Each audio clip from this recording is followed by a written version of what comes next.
Hindi ko rin nasabi nga si Ate B, ang sarap sana maka-experience ng film project na ka-eksena mo si Ate B. Or sa Dilaki, what's good? Yes, yes. Ang daming Vilma doon. May Vilma G, may Vilma Bokong. Kayo po yung Vilma doon. Sa Sandara Park, tsaka Joseph Itapo. Yes. Yung unang-una niyang campaign, I was very honored na-invite ako to be part of the line-up ng artists na nag-campaign. So, unang-unang campaign for Mayor ng Lipa. My favorite? Si Ate May. Sample ni Ate May. Pahiram na naman yun.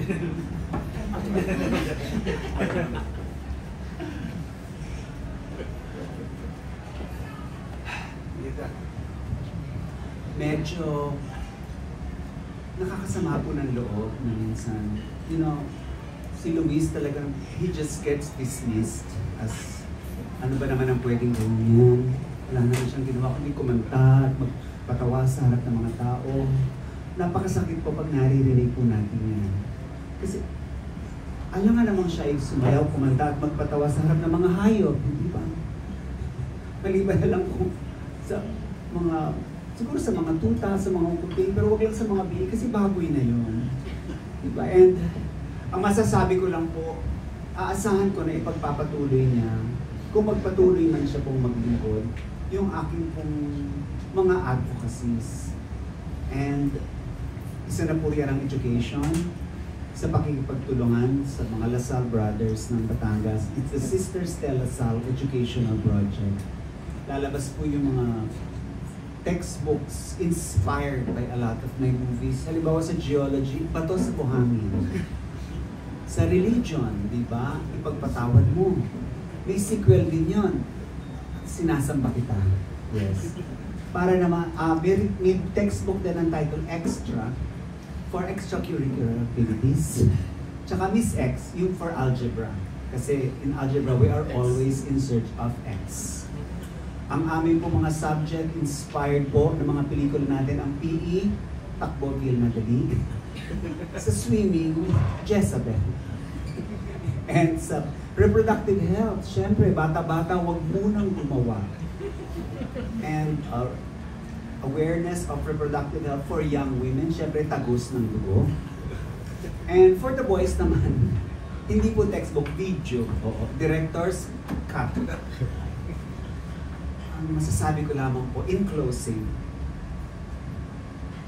on behalf of Luis and Christian, and kaming mga medyo nakakatanggap ng, minsan may mga critical na feedback. The family that prays together stays together. And the family that runs together gets criticized together. Basta I'm sure we will stay together. Thank you so much at magandang araw po sa inyo. Thank you. Thank you, Vilmanians. Thank you, constituents. Ayan na. Ang hirap naman na may muscle yung Ate Vilma na na-capture. Sinabi ko. Thank you rin. Thank you sa inyo. Thank you rin sa 35 years. And a lot of this, from the very first management company I was with, kila Kuya Martin, Backstage Inc. At sa third line ko nakilala nga po na to Viva Entertainment. Karamihan ng mga project na ito ay tinangkilik dahil na rin sa work niya. Diba? To get this out there, the work that I get to enjoy and the work that keeps getting offered also bespeaks of your reach and your impact and your influence. So, salamat sa influensya ninyo at ng inyong mga sinusulat, inyong mga nilalathala, inyong mga binobroadcast. Kahapon ba yung KBP conference at Taal? Well, very proud ako. Actually, dapat maging capital tayo ng Pilipinas. Even the next Olympics, I think pwedeng gawin dun eh. O halimbawa yung wakeboarding, mga ganun sa Taal. O nasa boarding ka pa lang, wake na.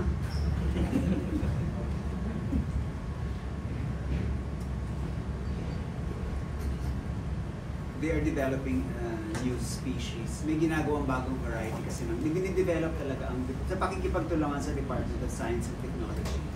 and the Department of Agriculture. Yung, pag tinanim mo yung bean, pag tinanim mo yung kape, tataniman mo ng sugarcane sa tabi, at saka pandilig mo gatas. Paglabas, 3-in-1.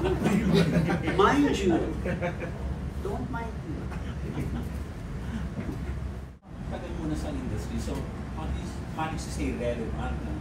Iba yung genre yun, siyempre. From the Kasi there's always a new story to tell. Sabi nila, as long as it's... Ang hilig ko sa ayan na naman yung mga kasabihan.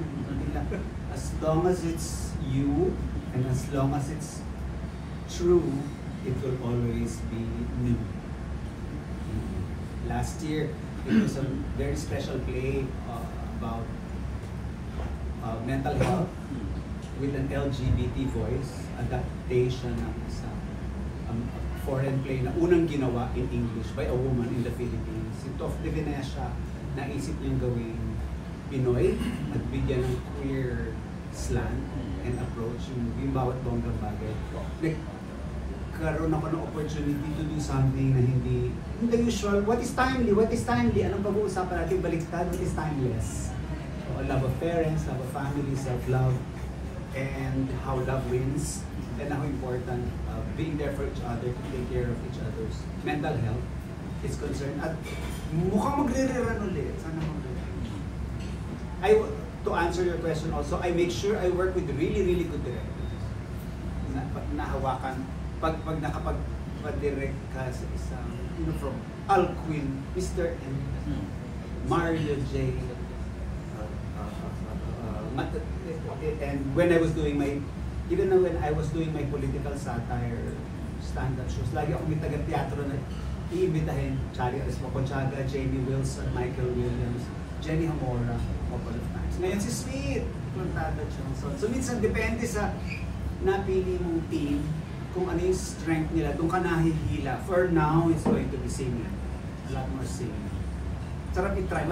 Nagsisinger-singeran po tayo. Sana po pagbigyan. Paminsan-minsang sharp at flat.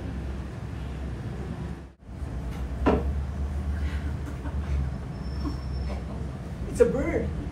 It's a plane. Hello po, John Santos po nag-aanyaya sa inyo sa isang one-night-only show. It's a comedy concert, December 7, 8 p.m. sa SM Aura Premiere. Naughty and Nice!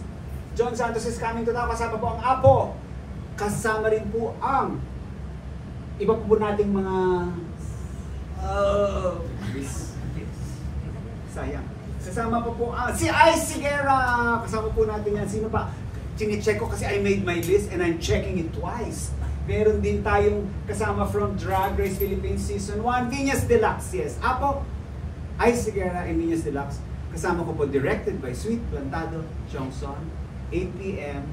on December 7 sa SM Urban Premiere. Tickets are available at SM Tickets at saka sa Ticket 1. Yes.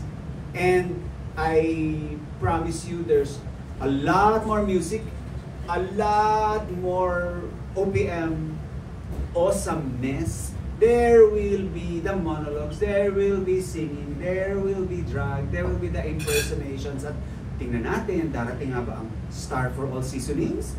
Baka, kasi friend natin yan, and idol natin, and I have her love and her support. Baka dumating doon kung sino-sino pa.